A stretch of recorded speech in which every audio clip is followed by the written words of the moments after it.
हरे कृष्ण। ओम नमो भगवते वासुदेवाय। ओम नमो भगवते वासुदेवाय। ओम नमो भगवते वासुदेवाय।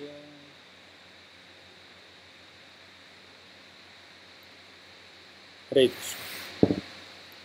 ఈరోజు మనం మనస్సు గురించి చర్చించుకుందాం. మనస్సు మన యొక్క శత్రువా లేక మిత్రుడా, ఈ విషయం గురించి మనం చర్చించుకుందాం. మనకి రెండు రకాల శరీరాలు ఉంటాయి. ఒకటి సూక్ష్మ శరీరం, రెండు స్థూల శరీరం. ఈ స్థూల శరీరాన్ని ఎలా చేశారంటే భూమి, జలము, నీరు, అగ్ని, వాయువు, ఈ 5 పంచమహాభూతాలతో మన యొక్క ఈ స్థూల శరీరం నిర్మించబడింది. శ్రీకృష్ణుడే అంటాడు భగవద్గీతలో ఏమనంటే, భూమిరాపోనలో వాయు ఖమ్మనో బుద్ధిరేవచ అహంకార ఇతి యమ్మే భిన్న ప్రకృతిరష్టత. సో భూమి, జలము, నీరు, అగ్ని, వాయువు, ఇటువంటి 5 పంచమహాభూతాలతో ఈ ప్రపంచంలో నివసించే ప్రతి ఒక్క ప్రాణి యొక్క దేహం నిర్మించబడింది. అంటే భూమి ఆ యొక్క ఒక్కొక్క ఎలిమెంట్ యొక్క పాళ్ళు కొంచెం వేరు అవ్వచ్చు. ఇప్పుడు మన శరీరంలో భూమి, తర్వాత నీరు ఎక్కువగా ఉంటుంది, వాయువు అదంతా కొంచెం తక్కువగా ఉంటుంది అన్నమాట. అలా ఇంకొన్ని జీవరాశుల యొక్క దేహాల్లో కొన్ని పదార్థాలు ఎక్కువగా ఉండొచ్చు. కానీ మొత్తానికి పంచమహాభూతాలతో చేయబడింది అన్నమాట ఈ దేహం. ఆ దేహం, ఈ స్థూల శరీరం వెనక ఉండేది సూక్ష్మ శరీరం. అది మనసు, బుద్ధి, అహంకారంతో చేయబడింది అన్నమాట. భూమిరాపోనలో వాయు ఖమ్మనో బుద్ధిరేవచ అహంకార ఇతీయమ్మే భిన్నా ప్రకృతి అష్టద. అహంకార, మన, బుద్ధి, ఈ మూడు కలిపితే మన సూక్ష్మ శరీరం తయారవుతుంది అన్నమాట. ఇప్పుడు ఈ స్థూల శరీరం అంటే ఈ మెటీరియల్ బాడీ, గ్రాస్ బాడీ ఎలా పనిచేస్తుందంటే ఆ సూక్ష్మ శరీరం యొక్క ఏమనాలి, సూక్ష్మ శరీరం యొక్క ఇన్స్ట్రక్షన్స్, ఆదేశాలకి అనుగుణంగా ఈ స్థూల శరీరం పనిచేస్తుంది అన్నమాట. అంటే మనసుకు కోరిక కలిగితే ఆ కోరికని తీర్చడం కోసం, మనసు యొక్క ఆ కోరికని తీర్చడం కోసం ఈ కళ్ళు వెతుకుతూ ఉంటాయి అన్నమాట. ఏ విషయాన్ని నేను తీసుకొచ్చి మనసుకి ఇస్తే మనసు సంతృప్తి పడుతుంది, కళ్ళు వెతుకుతూ ఉంటాయి, చెవులు వింటూ ఉంటాయి అన్నమాట. అలా మన కాళ్ళు ఆ పదార్థం దగ్గరికి మనల్ని తీసుకెళ్తాయి. చేతులతో మనం సపోజ్ మనసులో ఒక గులాబ్ జామున్ తినాలన్న కోరిక కలిగింది అనుకోండి, ఇప్పుడు కాళ్ళు మన కిచెన్కి తీసుకెళ్తాయి. ఆ తర్వాత చేతులు గులాబ్ జామున్ తీసుకుని నోట్లో పెడతాయి అన్నమాట. ఈ తర్వాత ఈ టంగ్, ఈ నోట్లో మనం దాన్ని పెట్టుకొని మనం తింటాం అన్నమాట. అంటే మనసు యొక్క కోరిక ప్రకారం ఈ యొక్క శరీరంలో ఉండేటటువంటి అవయవాలు, ఇంద్రియాలన్నీ పనిచేస్తున్నాయి అన్నమాట. సో ఈ విధంగా మనసు యొక్క కోరికలు ఎన్నెన్నో ఉంటాయి అన్నమాట. సో ఆ మనసు యొక్క కోరికలకు అనుగుణంగా ఇలా ఇంద్రియాలన్నీ పనిచేస్తున్నాయి. కానీ ఇప్పుడు ఆ మనసు మనకి శత్రువా మిత్రుడా, అది ఎలా తెలుసుకుంటాం? దాన్ని భగవద్గీతలో శ్రీకృష్ణుడు 6వ అధ్యాయం ధ్యానయోగంలో చెప్పాడు అన్నమాట, వివరించాడు. ఉద్ధరేదాత్మనాత్మానం నాత్మానమవసాదయేత్ ఆత్మైవ హ్యాత్మనో బంధుర్ ఆత్మైవ రిపురాత్మనః. ఉద్ధరేద్ ఆత్మన ఆత్మానం అంటే మన మనసు చేత మన ఆత్మని మనం ఉద్ధరించుకోవాలన్నమాట. అంటే మనసుని మనం నియంత్రణలో పెట్టగలిగితే అప్పుడు మనం ఆ కంట్రోల్డ్ మైండ్, నియంత్రింపబడ్డ మనసు మనకి ఒక మిత్రుల్లా పనిచేస్తుంది అన్నమాట.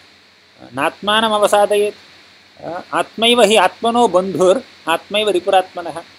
ఈ మనసే ఒక వ్యక్తి యొక్క బంధువు, మనసే వ్యక్తి యొక్క శత్రువు కూడా. త్రిపురాత్మనః అంటే మనసు మన శత్రువు కూడా, మనసు మన మిత్రుడు కూడా. రెండు ఎలా అంటే ఆ మనసుని మనం ఎటువంటి మార్గంలో పెడతామో దాని ప్రకారం అన్నమాట. మనసులో మంచి కోరికలు కలిగితే ఈ శరీరం ఆ మంచి కోరికలు తీర్చడం కోసం ప్రయత్నిస్తుంది. కానీ మనసులో చెడ్డ కోరికలు కలిగాయంటే ఈ యొక్క ఇంద్రియాలు ఆ మనసు యొక్క చెడ్డ కోరికలు తీర్చడం కోసం ప్రయత్నిస్తాయన్నమాట. అంటే మనసుని మనం నియంత్రణలో పెడితే, కంట్రోల్ చేస్తే, మనలో మైండ్ కంట్రోల్ కనుక ఉంటే, అప్పుడు ఆ కంట్రోల్డ్ మైండ్తో, నియంత్రింపబడ్డ ఆ మనసుతో మనం మనం చేసే పనులన్నీ మనల్ని పురోగతికి తీసుకెళ్తాయి అన్నమాట. కానీ మనసు పూర్తిగా డిస్ట్రాక్టెడ్ అయితే, ఇప్పుడు డిస్ట్రాక్టెడ్ మైండ్, అప్పుడు ఈ ఇంద్రియాలు కూడా డిస్ట్రాక్ట్ అయిపోతూ ఉంటాయి. అటువంటి uncontrolled mind and uncontrolled senses will take us to the path of hell. బంధురాత్మాత్మనస్తస్య ఏనాత్మైవాత్మనా జితః అనాత్మనస్తు శత్రుత్వే వర్తేతాత్మైవ శత్రువత్. బంధురాత్మాత్మనస్తస్య అంటే మనసుని మనం ఒక బంధువుగా పరిగణించాలి. ఎప్పుడు మనసు నియంత్రణలో పెట్టుకుంటే అప్పుడు బంధువుగా పరిగణించవచ్చు. కానీ నియంత్రణ లేని మనసుని కనుక మనం బంధువుగా పరిగణించి ఆ మనసు చెప్పిందంతా చేస్తూ ఉన్నాం అనుకోండి, అప్పుడు మనం మన యొక్క స్వతంత్రతని, మన యొక్క అభ్యున్నతిని ఒక శత్రువు చేతిలో పెట్టినట్టున్నారు. ఆ శత్రువు ఏం చేస్తుంది? దిగజారి చేస్తుంది అన్నమాట. ఇంతకీ మనసుకు ఉండే శత్రువులు ఎవరు? మనసుకు ఉన్నటువంటి శత్రువులు కామ, క్రోధ, లోభ, మోహ, మదమాత్సరాలు. ఆ ఇప్పుడు మనసే అది మనసులో కనుక ఈ కోరికలు ఉంటే ఆ మనసే మన శత్రువుగా మారిపోతుంది అన్నమాట. ఈ మనసుకున్న శత్రువులు ఆ మనసులో కనుక మనసుని మనం నియంత్రించుకోకపోతే ఈ శత్రువులన్నింటికి తావునిస్తుంది అన్నమాట ఆ మనసు. ఇప్పుడు ఇంతకీ ఈ చెడ్డ కోరికలు, మనసులో ఉండేటటువంటి ఆ చెడ్డ కోరికలు అసలు మనసులోకి ఎలా వస్తాయంటే ఇంద్రియాల ద్వారా వస్తాయి. ఎప్పుడైతే మన ఇంద్రియాలు ఆ ఇంద్రియ విషయాలపైన ఆసక్తి చూపిస్తున్నాయో, ఆ ఆసక్తి వల్ల మనసులో ఒక ఇంప్రెషన్ ఏర్పడుతుందన్నమాట. ఇప్పుడు నా కళ్ళు ఒక అందమైనటువంటి ఒక పదార్థాన్ని కానీ, ఒక వ్యక్తిని కానీ చూశాయంటే, ఆ కళ్ళు మనసుకు ఒక సిగ్నల్ని ఇస్తాయి అన్నమాట. మనసులో ఒక ఇంప్రెషన్ పేరుకుంటుంది అన్నమాట. ఇప్పుడు మనం ఏదైనా ఒక జుగుప్సాకరమైనటువంటి సన్నివేశం చూసినా, ఇది పెద్ద అందంగా లేనటువంటి ఒక వ్యక్తిని చూసినా, అటువంటి అంటే మన మనసు కొంచెం ఏంటది డిస్టర్బ్ అవుతుంది అన్నమాట. కానీ మనమే గనక మన మనసుని అంటే మన కళ్ళతో మంచి విషయాల్ని కానీ, మంచి వ్యక్తుల్ని కానీ మనం చూసామంటే, అప్పుడు మనసుకు ఒక మంచి సిగ్నల్ వెళ్తుంది అన్నమాట. అంటే మన ఇంద్రియాల ద్వారా, అంటే కళ్ళు చూడొచ్చు, చేతులు ఏదైనా తాకొచ్చు, మన ముక్కుతో మనం దేన్నైనా వాసన చూడొచ్చు, చెవులతో ఏమైనా వినొచ్చు. ఇలా మన ఇంద్రియాలు వాటి యొక్క విషయాల వెనక పరిగెత్తు ఉన్నప్పుడు, ఆ సమయంలో ప్రతి ఒక్క interaction, when ever a sense interacts with a sense object, ఎప్పుడైతే మన యొక్క ఇంద్రియం ఈ ఇంద్రియ విషయాలతో కొంచెం అలా సంపర్కంలోకి వస్తుందో, అప్పుడు మనసులో ఒక ఇంప్రెషన్ క్రియేట్ అవుతుంది అన్నమాట. అంటే ఇంద్రియాల ద్వారా మనసులో ఇంప్రెషన్స్ క్రియేట్ అవుతున్నాయి. అటువంటి ఇంప్రెషన్స్ మీద మనం ఎక్కువగా ధ్యానిస్తూ ఉంటే అది ఒక అటాచ్మెంట్గా మారుతుంది అన్నమాట. ఒక సాంగత్యం ఏర్పడిపోతుంది అన్నమాట. ఇప్పుడు అసలు ఈ మొత్తం శరీరాన్ని ఒక రథంతో పోల్చారు. ఆ రథానికి 5 గుర్రాలు. ఈ 5 గుర్రాలు 5 ఇంద్రియాలు అన్నమాట. కన్ను, ముక్కు, చెవి, నాలుక, చర్మం. ఈ 5 ఇంద్రియాలు 5 గుర్రాలతో సమానం అన్నమాట. ఈ గుర్రాల్ని కట్టేసినటువంటి తాడు మనసుతో సమానం అన్నమాట. అంటే ఈ తాళ్ల వల్లే ఇప్పుడు మనం గుర్రాలని మనకు తాళ్లతో కట్టేస్తే, అప్పుడు ఆ తాళ్ల ద్వారా మనం ఈ గుర్రాలను నియంత్రించవచ్చు. అదేవిధంగా ఆ తాడుని మనం మనసుతో పోల్చాం ఇక్కడ. అప్పుడు అంటే మనసు ఇంద్రియాలని నియంత్రించాలి. కానీ ఇంద్రియాలని కాస్తైనా నియంత్రించకపోతే ఆ ఇంద్రియాలు మనసును నియంత్రిస్తాయన్నమాట. అది మనసుకి ఇంద్రియాలని నియంత్రించవలసినటువంటి బాధ్యత ఉందన్నమాట. ఇప్పుడు ఈ తాళ్ళుని, గుర్రాలని కట్టేసినటువంటి ఈ తాళ్ళునే చూడండి, వాటిని ఎవరు పట్టుకుంటారు? రథ సారథి పట్టుకుంటాడు. ఇంతకీ ఆ సారథి ఎవరు? మన బుద్ధిని సారథితో పోల్చారు. తర్వాత ఇంతకీ ఆ రథంలో ప్రయాణం చేసేటటువంటి ఆ ప్యాసింజర్ ఎవరు? శరీరం, ఆత్మ, సోల్. ఇప్పుడు ఆత్మని ఈ ప్రయాణికుడితో పోల్చారు, బుద్ధిని సారథితో పోల్చారు, గుర్రాలని కట్టేసినటువంటి తాళ్ళని మన మనసుతో పోల్చారు. ఈ 5 గుర్రాలని ఇంద్రియాలతో పోల్చారు. ఇప్పుడు వీటిలో ముఖ్యమైనటువంటి వ్యక్తి ఎవరు? మన ప్రయాణికుడు. ఆ ప్రయాణికుడి యొక్క ఆదేశాల ప్రకారం సారథి రథాన్ని నడిపించాలి. సారథి తాళాన్ని లాగుతుంటే అప్పుడు గుర్రాలు ఎటు తీసుకెళ్తే అటు వెళ్ళాలన్నమాట. అది. కానీ ఇక్కడ విషయం ఏం జరుగుతుందంటే, ఈ భౌతిక జగత్తులో ఉన్నప్పుడు ఈ ఆర్డర్ మొత్తం రివర్స్ అయిపోయింది. మొత్తం రివర్స్ అయిపోయింది. ఇప్పుడు ఇంద్రియాలు పూర్తిగా దారి తప్పాయి అన్నమాట. గుర్రాలు పూర్తిగా దారి తప్పాయి. గుర్రాలు దారి తప్పాయి కాబట్టి గుర్రాలు కట్టేసినటువంటి తాళ్ళు, ఇంద్రియాలు దారి తప్పాయి కాబట్టి మనసు కూడా దారి తప్పేసింది. మనసు దారి తప్పింది, బుద్ధి చాలా వీక్గా ఉందన్నమాట. బుద్ధి వీక్గా ఉండటం అంటే ఏమిటి? సరైన వివేకం లేకపోవడం. మనకి వివేకం ఎక్కడి నుంచి వస్తుంది? శాస్త్ర పఠనం ద్వారా వస్తుంది అన్నమాట. మనం శాస్త్రాల్ని అధ్యయనం చేస్తే అప్పుడు మనలో కాస్త వివేకం కలుగుతుంది అన్నమాట. భాగవతం చదివితే కొంత వివేకం కలుగుతుంది. అంటే శాస్త్రాన్ని చదివి మనం అర్థం చేసుకోగలిగితే అప్పుడు ఆ శాస్త్ర జ్ఞానం, ఆ పరిజ్ఞానం, శాస్త్ర పరిజ్ఞానం ద్వారా మనం మనసుని నియంత్రించగలుగుతాం. అలా బుద్ధి చేత ఆధ్యాత్మికంగా మారినటువంటి బుద్ధి చేత, స్పిరిచువలైజ్డ్ ఇంటెలిజెన్స్ వల్ల ఆధ్యాత్మికంగా మారినటువంటి ఆ బుద్ధి చేత నియంత్రింపబడ్డ ఆ మనసు ఇంద్రియాల్ని చక్కగా నియంత్రిస్తుందన్నమాట. కానీ బుద్ధి మందబుద్ధి అయితే శాస్త్రాలు చదవట్లేదు. మన ఇంటెలిజెన్స్, మన తెలివితేటలకు పొద్దున పెట్టట్లేదు మనం. అప్పుడు ఏం చేస్తుంది? బుద్ధి కూడా ఈ మనసు యొక్క దాసుడు అయిపోతుంది అన్నమాట. మనసు ఎటు తీసుకువెళ్తే బుద్ధి అటు వెళ్తుంది అన్నమాట. అసలు మనసును నియంత్రించవలసిన బాధ్యత బుద్ధిది. కానీ బుద్ధికి మనం పొద్దున పెట్టకపోతే ఆ బుద్ధి మనసును నియంత్రించకుండా మనసే బుద్ధిని నియంత్రిస్తుంది. సరే, ఒక రోగి ఉన్నాడు, ఒక పెద్ద రోగం వచ్చింది. కానీ కానీ ఆ పదార్థాలు ఈ పదార్థాలు తినాలన్నటువంటి కోరిక మాత్రం ఉందన్నమాట. కోరికలు చావలేదు. కానీ బుద్ధి ఇప్పుడు డాక్టర్ దగ్గరికి వెళ్ళాడు ఈ రోగి డాక్టర్ దగ్గరికి వెళ్ళినప్పుడు, నాయన నువ్వు పథ్యం చేయాలి, ఈ పదార్థాలు తినకూడదు, వేయించినటువంటి వస్తువులు తినకూడదు, అలాగే కొవ్వు కలిగించేటువంటి వస్తువులు తినకూడదు, కొంచెం నెయ్యి నూనె పదార్థాలు కొంచెం తగ్గించాలి, అలా ఏవో పథ్యం చెప్తాడన్నమాట. ఈ బీరకాయ తిను, లేకపోతే చిన్న చిన్న ఈజీగా జీర్ణించుకునేటటువంటి ఏమనాలి కూరగాయలు తిను అని చెప్తాడు డాక్టర్. కానీ ఈ రోగి యొక్క జిహ్వ చాపల్యం వల్ల రోగి ఆ పథ్యాన్ని ఫాలో చేయలేకపోతాడు. ఇప్పుడు జిహ్వ చాపల్యం ఒకటి. ఇప్పుడు ఎలాగోలాగా మన జిహ్వను కంట్రోల్ చేసుకున్నా కూడా మనసు ఆలోచిస్తూ ఉంటుంది, అరే నేను పకోడీ తినాలి, బజ్జీ తినాలి, గారెలు తినాలి, బూరెలు తినాలి, అని తినకూడదు, కొన్నాళ్ళు ఆగు, 10 రోజులు ఆగు, 20 రోజులు ఆగు, రోగం నయమైన తర్వాత అప్పుడు తినొచ్చు అంటే లేదు, ఇప్పుడు తినాలనిపిస్తుంది, మనసుకు తినాలనిపిస్తుంది. ఇప్పుడు బుద్ధి కనుక సరిగ్గా లేకపోతే, బుద్ధి సరిగ్గా లేకపోవడం అంటే ఏమిటి? డాక్టర్ చెప్పాడు, డాక్టర్ జ్ఞానం ఇచ్చాడు ఈ రోగికి, ఏమని తినొద్దు నాయన అని చెప్పాడు. అంటే ఎందుకు తినొద్దన్నాడు? ఎందుకంటే అది ఆరోగ్యానికి మంచిది కాదు కాబట్టి. అది తింటే ఇంకా ఆరోగ్యం ఇంకా దిగజారిపోతుంది కాబట్టి తినొద్దని చెప్పాడు.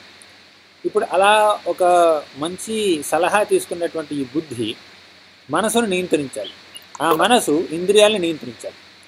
కానీ ఇంద్రియాలు ఎప్పుడైతే విషయాల యొక్క సంపర్కంలోకి వస్తాయో అప్పుడు మనసు వాటి వెనకాల వెళ్ళిపోతుంది. బుద్ధి సరిగ్గా లేకపోతే బుద్ధి కూడా వాటి వెనకాల వెళ్ళిపోతుంది. ఇప్పుడు ఏం చెప్తాను. ఇప్పుడు ఇంట్లో మిరపకాయ బజ్జీలు వండారు. ఈ ప్రాణికి తినకూడదు, అంటే ఈ రోగి అవి తినకూడదు అన్నమాట. ఇప్పుడు కళ్ళు చూస్తాయి, అంటే ఇంద్రియాలు ఆ విషయాల్ని చూసాయన్నమాట. రుచి అలా రుచించాలన్న ఒక కోరిక కలిగిందనమాట. కళ్ళు చూసాయి, నాలికి ఒక ఇది కలిగిందనమాట, ఇలా తినాలని. ముక్కు వాసన పీల్చింది, చెవులు విన్నాయి అన్నమాట, అలా వండుతున్నప్పుడు వచ్చేటటువంటి ఆ సౌండ్స్ అన్నీ ఉన్నాయన్నమాట. అంటే ఇంద్రియాలు ఈ మిరపకాయ బజ్జీల యొక్క కాంటాక్ట్లోకి వచ్చాయి. ఇప్పుడు మనసు మళ్ళింది, అక్కడ దారి మళ్ళింది. మనసు చేస్తున్న పని మీద పెట్టకుండా మనసు మిరపకాయ బజ్జీ తినాలని కోరిక కలిగిపోయింది. కానీ బుద్ధి ఆపుతుంది, తినకూడదు, డాక్టర్ చెప్పి తినకూడదు, బుద్ధి ఆపుతుంది. కానీ బుద్ధి వీక్ అయితే ఆపలేదు. ఇప్పుడు బుద్ధి ఆపకపోతే పక్కవారి బుద్ధి ఆపుద్ది అనమాట. ఇప్పుడు తినాలనిపిస్తున్నప్పుడు తల్లి చెప్పుద్ది, లేకపోతే తండ్రి చెప్తాడు, లేకపోతే తమ్ముడో లేకపోతే అన్నయ్యో చెప్తారు, నువ్వు తినకూడదు, డాక్టర్ తినకూడదు అన్నాడు, కొన్నాళ్ళు ఓర్చుకో, వారం రోజుల తర్వాత తినొచ్చు, నీకు మలేరియా వచ్చింది అని చెప్తారు. వాళ్ళ బుద్ధి కూడా పనిచేయదు. అంటే వాళ్ళ మనకు బుద్ధి చెప్పినా కూడా మనం ఆ సలహా తీసుకోకపోవచ్చు. సరే, వాళ్ళు చెప్పేసి వెళ్ళిపోయారు. ఎవరు లేని సమయం చూసి, ఎవరు లేరు, ఇప్పుడు ఎవరు చూడట్లేదు కదా అని చెప్పి వెళ్ళి మిరపకాయ బజ్జీ తీసుకుని తినేస్తారన్నమాట. అంటే ఎవరు లేని సమయం చూసి అంటే అనారోగ్యానికి కారణమైనటువంటి ఆ పదార్థం తినడం ద్వారా మనం తెలుసుకున్నది ఏమిటి? బుద్ధి మనసు యొక్క నియంత్రణలోకి వచ్చేసింది అన్నమాట. ఓకేనా? బుద్ధి మనసును కంట్రోల్ చేయాలి, కానీ ఇక్కడ మనసే బుద్ధిని కంట్రోల్ చేస్తుంది అనమాట. మనసులో కోరిక కలిగింది, ఆ కోరిక తీర్చడం కోసం బుద్ధి ప్లాన్ వేసిందనమాట. ఏమిటా ప్లాను? ఎవరు లేని సమయంలో నేను వెళ్ళి తింటాను అంటే బుద్ధి మనసును నియంత్రించాలి, కానీ మనసు బుద్ధిని నియంత్రిస్తుంది. మనసు యొక్క సర్వెంట్ అయిపోయింది అన్నమాట బుద్ధి. ఇంద్రియాలు కూడా సర్వెంట్స్ అయిపోయాయి. అది అంటే మనం బుద్ధిని కనుక సరిగ్గా పొదును పెట్టకపోతే, మన వివేకాన్ని మనం పెంపొందించుకోకపోతే, శాస్త్ర అధ్యయనం దాన్ని చాలా సింపుల్ ఎగ్జాంపుల్ చెప్పాను. ఇప్పుడు ఇది మిరపకాయ తినడం అనే ఎగ్జాంపుల్ చెప్పాను. కానీ మనసు నియంత్రణలో పెట్టుకోకపోతే ఒక్కొక్క వ్యక్తి ఎంత దారుణాలకు ఒడిగడతాడో మనం ఊహించలేము అన్నమాట. ఏమైనా చేయొచ్చు, మనం చంపాలనిపిస్తుంది, మనసు నియంత్రణలో లేదు, చంపాలనిపిస్తుంది. చంపడం తప్పని బుద్ధికి తెలిసినా కూడా చంపాలనిపిస్తుంది. ఈ cigarette smoking is injurious to health, ధూమపానం ఆరోగ్యానికి హానికరం అని అంటారు, అందరూ వింటారు. కానీ ధూమపానం చేసేవాళ్ళు చేస్తూనే ఉంటారు. ఎందుకు అంటే ఇప్పుడు బుద్ధి లేక కాదు, జ్ఞానం లేక కాదు, నాలెడ్జ్ అందరికీ ఉంది, అయినా కూడా ఆ పని ఎందుకు వాళ్ళు చేస్తారు? ఆ ధూమపానంలో వచ్చేటటువంటి ఆ తాత్కాలికమైనటువంటి ఊహాజనితమైనటువంటి ఆ ఆనందానికి అలవాటు పడిపోయి వాళ్ళు బుద్ధిని పక్కన పెట్టి కేవలం మనసుకు దాసులైపోయి తింటూ ఉంటారు, అది ధూమపానం చేస్తూ ఉంటారు. ఈ విధంగా నియంత్రణ లేనటువంటి ఆ మనసు ఒక వ్యక్తిని ఎంతో దిగజారుస్తుంది అన్నమాట. కానీ మనసును నియంత్రణలో పెట్టుకుంటే, బుద్ధికి పొదును పెట్టి మనసును నియంత్రణలో పెట్టుకుంటే, అటువంటి మనసు మనకి ఎంతో సన్నిహితమైనటువంటి స్నేహితుడిగా మారుతుంది. అది ఇప్పుడు మన భగవద్గీత శ్రీకృష్ణుడు అంటాడు, మాత్రా స్పర్శాస్తు కౌంతేయ శీతోష్ణ సుఖ దుఃఖదాః ఆగమాపాయినో నిత్యాః తాం స్తుతిక్షస్వ భారత. మాత్రా స్పర్శాస్తు కౌంతేయ శీతోష్ణ సుఖ దుఃఖదాః అంటే మనకి ఈ ప్రపంచంలో శీత ఉష్ణ అంటే శీతోష్ణ అంటే హీట్ అండ్ కోల్డ్. ఇప్పుడు సమ్మర్లో, వేసవికాలంలో చాలా వేడిగా ఉంటుంది, అలాగే శీతాకాలంలో, చలికాలంలో చాలా చల్లగా ఉంటుంది అనమాట. ఈ చల్లదనాను, వేడి, ఈ రెండు ఏమిటి అసలు ఇంతకీ? Sense perception. అంటే నా ఇంద్రియాలు వాటి యొక్క విషయాల యొక్క సంపర్కంలోకి వస్తే కలిగేటటువంటి అనుభూతులు అనమాట ఈ శీతోష్ణాలని. శీతోష్ణం. ఇప్పుడు ఇంద్రియాలు ఒక వేడివేడిగా ఉండేటటువంటి ఏదైనా ఒక ఆబ్జెక్ట్ని పట్టుకున్నాయి అనుకోండి. ఇప్పుడు సపోజ్ చాలా ఎండగా ఉంది, 12 గంటల మిట్ట మధ్యాహ్నం సమ్మర్, అప్పుడు మనం చెప్పులు లేకుండా అలా రోడ్డు మీద నడుస్తున్నాం అనుకోండి, అంటే ఆ కాళ్ళకి బాగా బ్లిస్టర్స్ వచ్చేస్తాయి. అంటే కాళ్ళు ఆ యొక్క వేడిని తీసుకోలేవు అనమాట. అంటే మన ఇంద్రియాలు అనుభవించేటటువంటి అనుభూతులు అనమాట ఇవన్నీ శీతోష్ణాలంటే. ఇప్పుడు మనసు యొక్క అనుభూతులు ఏమిటి? సుఖ దుఃఖాలు. ఇప్పుడు ఇంద్రియాలు, నా కాళ్ళు బాగా మలమల మాడిపోతున్నటువంటి ఆ ఇసుక మీద నడిచాయి ఎండలో, అప్పుడు ఏం జరుగుతుంది? కాళ్ళు బొబ్బలెక్కి పోతాయి అన్నమాట. అది అంటే శరీరానికి ఒక హాని జరిగింది, అప్పుడు మనసుకు దుఃఖం కలుగుతుంది.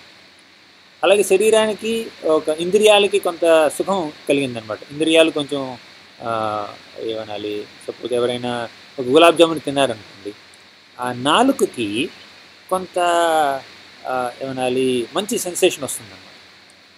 అప్పుడు మనసుకి సుఖం కలుగుతుంది అన్నమాట. ఇప్పుడు శీతోష్ణాలు ఇంద్రియాల లెవెల్లో మనం అనుభవిస్తాం, సుఖ దుఃఖాలు మనసు లెవెల్లో అనుభవిస్తాం అన్నమాట. శీతోష్ణ సుఖ దుఃఖదా. కానీ మనం అర్థం చేసుకోవాల్సింది ఏమిటంటే, ఆగమ ఆపాయినో అనిత్యాః తాం స్తుతిక్షస్వ భారత. ఈ సుఖం దుఃఖం శీతం ఉష్ణం వస్తుంటాయి పోతుంటాయి, ఆగమ ఆపాయను, అనిత్యాహ అవి అనిత్యములు, టెంపరీ తాత్కాలికములు. దాన్ని ఏం చేయాలి మనం? తాం స్థితిక్షస్వ భారత, దాన్ని మనం టాలరేట్ చేయాలి, స్థితిక్ష ఓర్చుకోవాలి. ఆ ఓర్పు సహనం అనేది ఒక వ్యక్తికి ఎంతైనా ఉండాలి, చాలా ఇంపార్టెంట్. అది మన మనసులో ఎన్నో కోరికలు కలుగుతుంటే దాన్ని తట్టుకోవాలి, ఓర్చుకోవాలన్నమాట. ఇప్పుడు అటువంటి కోరికలు మనకి మన ఆధ్యాత్మిక జీవనానికి కానీ మనం మానవ జీవితానికే అవి సరైన కాని కోరికలు అనుకోండి. చూడగానే ఎవరి మీద కోపం వస్తుంది, కోపంతో రాయి తీసుకుని నెత్తి మీద వేయాలనిపిస్తుంది అనుకోండి. అది అటువంటి మనసులో కలిగినటువంటి అటువంటి ఆలోచనకు మనం ప్రతిస్పందించి అటువంటి కోరిక తీరుస్తామా? మనం పొరపాటును కూడా తీర్చకూడదు. కాబట్టి మనసును నియంత్రణలో పెట్టుకుంటే మనం కొంచెం ముందుకు వెళ్ళొచ్చు అన్నమాట ఆధ్యాత్మిక జీవనంలో. ఇప్పుడు మనకి సుఖం కలుగుతుంది, దుఃఖం కలుగుతుంది, బాధ కలుగుతుంది. కాబట్టి వాటిని ఓర్చుకునేటటువంటి శక్తి మనకు కావాలి. కృష్ణుడు ఏమంటాడంటే భగవద్గీతలో, సుఖ దుఃఖే సమే కృత్వా లాభాలాభౌ జయాజయౌ తతో యుద్ధాయ యుజ్యస్వ నైవం పాపమవాప్స్యసి. సుఖ దుఃఖే సమే కృత్వా, సుఖమైన దుఃఖమైన ఒక సమత్వం కలిగి ఉండు, be equal in happiness and distress అని కృష్ణుడు అంటాడు. సుఖం అప్పుడప్పుడు వస్తుంది, దుఃఖం అప్పుడప్పుడు వస్తుంది. కానీ ఆ సుఖం నీతో ఎల్లప్పుడూ ఉండదు, దుఃఖం కూడా నీతో ఎల్లప్పుడూ ఉండదు. అది తాత్కాలికంగా అర్థం చేసుకుని మనం సమయకృత్వ, అంటే సుఖం వచ్చింది కదా అని మరీ పొంగిపోకూడదు, దుఃఖం వచ్చింది కదా అని మరీ కృంగిపోకూడదు. ఆ దుఃఖం కలుగుతుంది, కానీ మరీ డిసప్పాయింట్ అయిపోయి, డిస్కరేజ్ అయిపోయి, నిరుత్సాహపడిపోయి, తర్వాత కొంతమంది ఆ దుఃఖాన్ని ఓర్చుకోలేక ఆత్మహత్య చేసుకోవడానికి కూడా ప్రయత్నిస్తారన్నమాట. కానీ ఆ దుఃఖం తాత్కాలికం అన్న విషయం మనం అర్థం చేసుకుంటే, కొన్నిసార్లు దుఃఖం ఒక రోజు ఉండొచ్చు, 2 రోజులు ఉండొచ్చు, 10 రోజులు ఉండొచ్చు, నెల రోజులు ఉండొచ్చు, సంవత్సరం ఉండొచ్చు, కానీ తాత్కాలికం. జీవితం అంతా ఉండొచ్చు, అసలు జీవితమే తాత్కాలికం. కాబట్టి ఈ పరిస్థితుల్లో నన్ను భగవంతుడు పెట్టాడు. ఎందుకు పెట్టాడు? నేను ఇంతకుముందు చేసుకున్నటువంటి కర్మల యొక్క ఫలితం వల్ల నేను ఈ పరిస్థితుల్లో నేను ఇప్పుడు చూసుకుంటున్నాను. కాబట్టి నన్ను ఈ పరిస్థితిలో భగవంతుడు పెట్టాడు. నేను ఇంతకుముందు చేసినటువంటి ఆ పనులకి ఫలితాన్ని ఇస్తూ భగవంతుడు ఇక్కడ పెట్టాడు. కాబట్టి నేను దాన్ని అనుభవించాలి. ఇది నా కర్మ ఫలితాన్ని నేను అనుభవించాల్సిందే. అది కొంచెం సుఖం కావచ్చు, కొంచెం దుఃఖం కావచ్చు. కానీ ఇప్పుడు ఆ అనుభవిస్తున్న నేను ఇప్పుడు అంటే పాస్ట్, అంటే నేను ఇంతకుముందు గతంలో చేసినటువంటి తప్పులకి ఫలితాలు ఇప్పుడు నేను అనుభవిస్తున్నాను. కానీ ఇప్పుడు నేను తప్పులు చేయకుండా ఉంటే భవిష్యత్తులో అనుభవించాల్సిన అవసరం ఉంది అని మనం అర్థం చేసుకోవాలి. సుఖదుఖే సమయకృత్వ లాభ అలాభౌ జయాజయం. లాభం అలాభం అంటే నష్టం, అజయం అంటే డిఫీట్, అంటే పరాజయం. అంటే జయం కలుగుతుంది, పరాజయం కలుగుతుంది. అప్పుడు లాభం నష్టం, సుఖం దుఃఖం ఇవన్నీ వస్తూ పోతూ ఉంటాయి. కానీ మనం మరీ ఎక్కువగా దానికి ప్రతిస్పందించకూడదు. షుడ్ డూ ది నీడ్ఫుల్, అంటే చేయవలసినటువంటి విద్యుక్త ధర్మాలని మనం నిర్వహించాలి. కానీ అలా విద్యుక్త ధర్మాలను నిర్వహిస్తున్నటువంటి మనం దానిలో పూర్తిగా లీనమైపోయి భగవంతుని విస్మరించకూడదు. తతో యుద్ధాయ యుజ్యస్వ నైవం పాపమవాప్స్యసి, అయినా కూడా యుద్ధం చేయవలసిందే నువ్వు అని. ఇప్పుడు శ్రీకృష్ణుడు భగవద్గీతలో ఒక చిన్న ఉదాహరణ ఇస్తాడనమాట. ఇప్పుడు ఎలా మనం మనసును కానీ ఇంద్రియాలను కానీ మనం ఎలా నియంత్రించుకోవాలి? ఒక తాబేలుని చూస్తే, కుర్మ తాబేలు ఒక షెల్ ఉంటుందన్నమాట పైన, చాలా హార్డ్ షెల్. ఎవరైనా అడ్డం వస్తే తాబేలు తన యొక్క ఇంద్రియాలన్నింటినీ, కాళ్ళని, ముఖాన్ని మొత్తం ఆ షెల్లోకి తీసుకెళ్తుంది అనమాట. ఇది కదలకుండా ఉండిపోతుంది అనమాట. ఆ తాబేలు పైనటువంటి ఆ షెల్, దాని తెలుగులో ఉంటుంది తెలియదు. ఇప్పుడు కానీ ఏ అడ్డంకి లేకపోతే నడుస్తుంది అన్నమాట. ఇప్పుడు మనం అర్థం చేసుకోవాల్సింది ఏమిటంటే తాబేలు ద్వారా, అంటే భగవంతుడు మనకి ఎన్నెన్నో పాఠాలని చెప్తాడు. ఇది ఒక తాబేలు ద్వారా, అప్పుడప్పుడు ఇంకా సూర్యుడి ద్వారా చెప్తాడు, చంద్రుడి ద్వారా చెప్తాడు. భగవద్గీతలో, భాగవతంలో ఎన్నెన్నో అటువంటి ఉదాహరణలు ఉన్నాయన్నమాట. అంటే ప్రకృతిని చూస్తూ, వేరే జీవరాశుల్ని చూస్తూ, చెట్లను చూస్తూ, కొండలను చూస్తూ, కోనలను చూస్తూ మనం ఎన్నెన్నో పాఠాలు నేర్చుకోవచ్చు అన్నమాట. ఇప్పుడు తాబేలు మనకు చెప్పే పాఠం ఏమిటి? మన ఆధ్యాత్మిక పురోగతికి అవరోధం కలిగించేటటువంటి ఏ విషయాలైనా కూడా మన ఎదురుగా వస్తే మనం వాటికి దూరంగా ఉండాలి. ఎలా అయితే తాబేలు తన యొక్క ఇంద్రియాలను లోపలికి షెల్లోకి తీసుకెళ్ళిపోతుందో అదేవిధంగా మనం కొంచెం వాటికి దూరంగా ఉండాలి. కానీ మన ఆధ్యాత్మిక పురోగతికి సహకరించేటటువంటి ఏవైనా వస్తువులు కానీ, సన్నివేశాలు కానీ, వ్యక్తులు కానీ మనకి తారసల్లితే అప్పుడు మనం హ్యాపీగా వాళ్ళతో ఇంటరాక్ట్ అవ్వచ్చు. ఇప్పుడు మనం అలా చేయకుండా, మనసుని నియంత్రణలో పెట్టుకోకుండా, ఎప్పుడైతే మనసు అలా అటు ఇటు వెళ్ళిపోతుందో అప్పుడు మనం మనసుని మళ్ళీ తీసుకొచ్చి దీని మీద పెట్టాలన్నమాట. యతో యతో నిశ్చలతి మనశ్చంచలమస్థిరం తతో తతో నియమ్యైతత్ ఆత్మన్యేవ వశం నయేత్. ఎప్పుడైతే మనసు నియంత్రణ తప్పి సరైన మార్గం తప్పి తప్పుదోవలకు వెళ్తుందో అప్పుడు మనం మనసుని మళ్ళీ తీసుకొచ్చి పెట్టాలి. ఇప్పుడు సపోజ్ మనం జపం చేస్తున్నాం అనుకోండి, హరే కృష్ణ కృష్ణ కృష్ణ హరే హరే, హరే రామ రామ రామ హరే హరే, ఇలా జపం చేస్తున్నాం. ఆ సమయంలో మనసులో ఏదో ఆలోచన కలిగింది. 1 నిమిషం, 2 నిమిషాలు, 3 నిమిషాలు, 10 నిమిషాలు, 4 రౌండ్లు, 5 రౌండ్లు, 10 రౌండ్లు జపం జరుగుతూనే ఉంది. మనం మంత్రాలు లెక్క పెడుతూనే ఉన్నాం, కౌంటర్ బీట్స్ కూడా మనం కిందకు లాగుతూనే ఉన్నాం. కానీ మనసు మాత్రం ఇంకా దేని గురించో ఆలోచిస్తుంది. కానీ ఎప్పుడైతే మనసు అటు వెళ్ళిపోతుందో మళ్ళీ ఆ మనసును తీసుకొచ్చి మళ్ళీ ఆ మంత్రం మీద లగ్నం చేయడానికి మనం ప్రయత్నించాలి. యతో యతో నిశ్చలిత మనసు చంచలం అస్థిరం. మనసు అస్థిరమైనటువంటిది, చంచలమైనటువంటిది అయినా కూడా దాన్ని మనం సక్రమైన మార్గంలో పెట్టడానికి ప్రయత్నించాలి. ఎప్పటికప్పుడు ప్రయత్నించాలి. ఎప్పుడైతే మనసు అటు వెళ్ళిపోతుందో మళ్ళీ తీసుకొచ్చి మన దేని మీద పెట్టి, జపం మీద పెట్టి, జపమైనా కానీ ఏ పని మీద అయినా పెట్టాలి మనం. అలా పెట్టకపోతే ఏం జరుగుతుంది? కృష్ణుడు అంటాడు, ధ్యాయతో విషయాన్ పుంసాం సంగస్తేషోపజాయతే సంగాత్ సంజాయతే కామః కామాత్ క్రోధో అభిజాయతే. ధ్యాయతో విషయాన్ పుంసాం. మనం విషయాల మీద ధ్యానిస్తుంటప్పుడు, విషయాలు అంటే ఇప్పుడు కళ్ళకి విషయాలు ఏమిటి? అందమైనటువంటి వస్తువులు, ఆ తర్వాత చేతికి కొంచెం సాఫ్ట్గా ఉండేటటువంటి పదార్థాలు, తర్వాత నోటికి మంచి ఆహార పదార్థం, చెవులకి మంచి మ్యూజిక్, అలా విషయాలు ఉంటాయి, సెన్సెస్ అండ్ సెన్స్ ఆబ్జెక్ట్స్. ధ్యాయతో విషయాన్ పుంసాన్ సంగస్తేషోపజాయతే. మనం ఎప్పుడైతే ఆ ఇంద్రియాలకి తృప్తి కలిగించేటటువంటి ఆ పదార్థాల మీద మనం ధ్యానం కేంద్రీకరిస్తాము అప్పుడేం జరుగుతుందంటే సంగస్తేషోపజాయతే, అటాచ్మెంట్ పెరిగిపోతుంది అన్నమాట. First contemplation leads to attachment. ధ్యాయతో విషయాన్ పుంసాం సంగస్తేషోపజాయతే సంగాత్ సంజాయతే కామః. అలా అటాచ్మెంట్ పెరిగిపోతున్నటువంటి మన మనసులో కామం అంటే కోరిక, బలీయమైనటువంటి కోరిక కలుగుతుంది. అటువంటి విషయాలను నేను అనుభవించాలి అనే ఒక కోరిక కలుగుతుంది. కామాత్ క్రోధోభిజాయతే. అటువంటి కోరిక తీరకపోతే అప్పుడు క్రోధ అంటే కోపం కలుగుతుంది. క్రోధాత్ భవతి సమ్మోహ స్మృతివిభ్రమః స్మృతిభ్రంశో బుద్ధినాశో బుద్ధినాశాత్ ప్రణశ్యతి. క్రోధాత్ భవతి సమ్మోహ. కోపంలో మనిషి అన్నీ మర్చిపోతాడు. క్రోధాత్ భవతి సమ్మోహ, పూర్తిగా సమ్మోహనుడైపోతాడు అనమాట. అంటే ఏది మంచో ఏది చెడో విచక్షణా జ్ఞానాన్ని పూర్తిగా కోల్పోతాడు కోపం వచ్చినప్పుడు మనం దేనాన్ని ఇసురు కొడతాం. కోపం వచ్చిన కానీ బాటిల్ ఇసురు కొడతాం. బాటిల్ ఇసురు కొడితే ఏమవుద్ది? ఈ బాటిల్ చెడిపోద్ది, ఇరిగిపోద్ది, పగిలిపోతుంది. అంటే ఎవరికి నష్టం? మనకే నష్టం. కోపం వచ్చినప్పుడు మనం చేసే పని మనకే నష్టాన్ని కలిగిస్తుంది అన్న విషయాన్ని మనం గ్రహించలేం, ఎందుకంటే కోపంలో ఉన్నాం కాబట్టి. రైట్. అందుకే క్రోధాత్ భవతి సమ్మోహాత్ స్మృతి విభ్రమః. ఆ సమ్మోహనంలో మనం స్మృతి కోల్పోతాం అనమాట. జ్ఞాపక శక్తి కోల్పోతాం.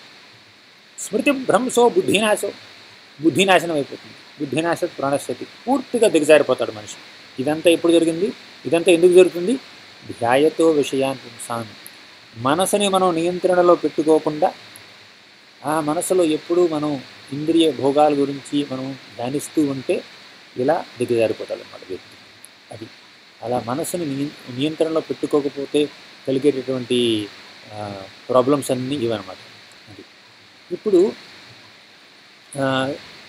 మన భగవద్గీతలో అర్జునుడు అంటాడు, చంచలం హి మనః కృష్ణ ప్రమాథి బలభద్రుఢం తస్యాహం నిగ్రహం మన్యే వాయోర్ ఇవ సుదుష్కరం. ఈ మనసును నియంత్రణలో పెట్టుకోవడం నా వల్ల కాదు అని మన అర్జునుడే అంటాడు అనమాట అష్టాంగ యోగంలో 6వ శ్లోకం 6వ అధ్యాయంలో భగవద్గీత. చంచలం హే మనః కృష్ణ, ఓ కృష్ణ నా మనసు ఎంతో చంచలమైనటువంటిది, ప్రమాథి బలవద్ దృఢం ఎంతో బలీయమైనటువంటిది. తస్యాహం నిగ్రహం అనే ఆ మనసును నిగ్రహించుకునే శక్తి నాకు అస్సలు లేదు. నేను గాలినైనా నియంత్రించగలను కానీ మనసును మాత్రం నియంత్రించే శక్తి నాకు లేదు అంటాడు. అప్పుడు భగవానుడు ఏమన్నాడంటే, శ్రీ భగవానువాచ అసంశయం మహాబాహో మనో దుర్నిగ్రహం చలం అభ్యాసేన తు కౌంతేయ వైరాగ్యేణ చ గృహ్యతే. అసంశయం మహాబాహో, నిస్సందేహంగా మనసుని నియంత్రించడం చాలా కష్టం, నేను ఒప్పుకుంటాను. కానీ అభ్యాస వైరాగ్య ఈ రెండు, అభ్యాసం ద్వారా అంటే ప్రాక్టీస్ చేయడం ద్వారా అభ్యసించాలి, మనం మనసును నియంత్రించడానికి అభ్యసించాలి. తర్వాత వైరాగ్యేణ చ గృహ్యతే, వైరాగ్యాన్ని కూడా పెంపొందించుకోవాలి. అంటే ఈ యొక్క ఇంద్రియ విషయం నా ఆధ్యాత్మిక పురోగతికి మంచిది కాదు అన్న విషయం మనం తెలుసుకుంటే, ఆ బుద్ధి, ఆ యొక్క వివేకత మనలో ఉంటే, బుద్ధి కుశలత మనలో ఉంటే మనం కాస్త వైరాగ్యాన్ని పెంపొందించుకుంటాం. వైరాగ్యం అంటే అన్నీ వదిలేసి కాషాయం కట్టుకుని అడవిలో ఉండడం కాదు, అది కాదు వైరాగ్యం. వైరాగ్యం అంటే వైరాగ్య భావన కలిగి ఉండడం అనమాట. సిటీలో ఉంటూ 100 మంది సర్వెంట్స్ ఉంటూ, అది ఇప్పుడు మన రాజర్షులు ఉన్నారు, పరీక్షిత్ మహారాజ్, అంబరీష్ మహారాజ్, ధ్రువ మహారాజ్, తర్వాత ప్రచేతాస్, తర్వాత భరత్ మహారాజ్, ఇలా ఎంతోమంది గొప్ప, ప్రహ్లాద్ మహారాజ్, వీళ్ళందరూ గొప్ప గొప్ప మహారాజులు, చక్రవర్తులు. ఇంత గొప్ప చక్రవర్తులు, వారి యొక్క కుటుంబం ఉంది, రాయల్ ఫ్యామిలీ. తర్వాత వారికి ఎంతోమంది మంత్రులు ఉన్నారు, సేనాధ్యక్షులు ఉన్నారు, సేన ఉంది, సేవకులు ఉన్నారు. ఇంత వైభవం మధ్యలో ఉండి కూడా వారి యొక్క మనసుల్ని నియంత్రించుకున్నారు, వారు మనసుకి బానిసలు కాలేదు. కాబట్టి అంత గొప్ప ఉదాహరణ మన కళ్ళెదురుగానే ఉంది. భాగవతం చదివితే వీళ్ళందరి గురించి మనకు తెలుస్తుంది. కాబట్టి మీ మనసును నియంత్రించుకోవడం అంత కష్టతరం కూడా కాదు, కష్టమే. కానీ ఇలా ఎంత మంచి ఉదాహరణల వల్ల స్ఫూర్తి మనం తీసుకుంటే అది అంత కష్టం కాదు. అది ఇప్పుడు అసలు మనం బాడీ చారిటీ ఎనాలజీ చెప్పుకున్నాం కదా, అంటే మన శరీరాన్ని ఒక రథంతో పోల్చారు. అందులో హైరార్కీ ఏమిటి? మనసు యొక్క స్థాయి ఇంద్రియాల కన్నా ఎక్కువ, బుద్ధి యొక్క స్థాయి మనసు కన్నా ఎక్కువ. లోయెస్ట్ ఇంద్రియాలు, దాని మీద మనసు, దానిపైన బుద్ధి. ఇప్పుడు బుద్ధిని కనుక మనం చక్కగా నియంత్రించుకుంటే, పదును పెడితే, అంటే ఒక స్పిరిచువల్ ఇన్స్ట్రక్షన్స్ వల్ల, శాస్త్రాలు చదవడం వల్ల, గురువు యొక్క సాన్నిధ్యంలో మనం మన బుద్ధికి పదును పెడితే ఆ బుద్ధి మనసును నియంత్రిస్తుంది, మనసు ఇంద్రియాలను నియంత్రిస్తుంది. ఇంతవరకు మనం తెలుసుకున్నాం. ఇప్పుడు ఆ మనసుని నియంత్రించుకోవాలి అంటే మనలో ఉండేటువంటి ఆ కోరికలు, ఇప్పుడు కోరికలు బుద్ధిలోనూ ఉంటాయి, మనసులోనూ ఉంటాయి. ఈ కామం అనేది బుద్ధిలోనూ, మనసులోనూ, ఇంద్రియాలను అన్నింటిలోనూ పేరుకుని ఉంటుంది అన్నమాట. భగవంతుడు శ్రీకృష్ణుడు అంటాడు 3వ అధ్యాయం భగవద్గీతలో.